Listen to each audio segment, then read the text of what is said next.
আসসালামু আলাইকুম রহমতুল্লাহ। আমার এই কথাটা প্রত্যেকটা বাবা মার প্রতি। আমি প্রত্যেকটা বাবা মাকে সম্মানের চোখে রেখে আমার এই কথাটা বলতেছি।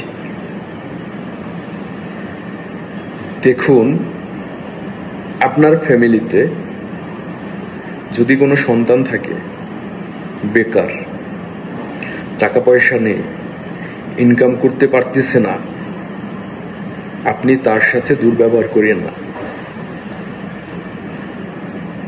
আপনি তার সাথে দুর্ব্যবহার করিয়েন না, কারণ আপনার সেই সন্তানটা প্রতিদিন বেঁচে থেকেও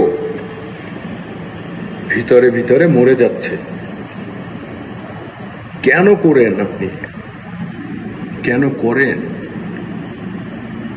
আপনি তো 15-16 বছর, 20-22 বছর আপনার ছেলেটাকে খাইয়ে পরিয়ে মানুষ করেছেন। আপনি জাস্ট মাধ্যম ছিলেন। মনে রাখবেন, আপনি জাস্ট মাধ্যম ছিলেন।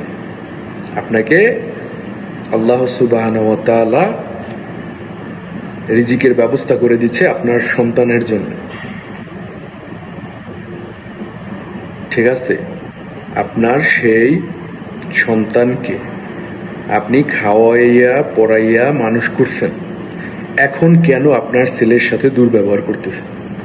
হয়তোবা সে এখন পারতিছে না, হয়তোবা তার এখন হচ্ছে না, এমনটা না, তার আর হবে না, তারও হবে। পৃথিবীতে কোনো মানুষ, কোনো ব্যক্তি না খেয়ে মরে যাচ্ছে এরকমের নজির সচরাচর দেখা যাচ্ছে না।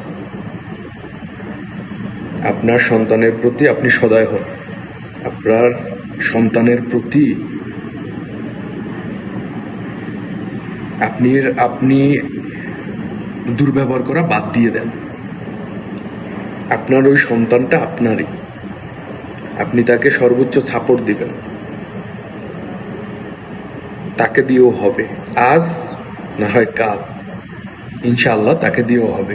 তার সাথে দুর্ব্যবহার করা বাদ দিয়ে দেন, তাকে নিয়ে সমালোচনা করা বাদ দিয়ে দেন, তাকে অমানসিক নির্যাতন, অমানসিক কষ্ট থেকে মুক্তি করে দেন। আপনার সন্তানও একদিন আপনাকে, পুরো শহরটাকে ঘুরিয়ে দেখাবে আপনার হাত ধরে। মনে রাখবেন, সেই পর্যায়ে, সেই পরিস্থিতি তাকে যেতে দেন। সেই অবধি অন্তত আপনি তার সাথে থাকুন।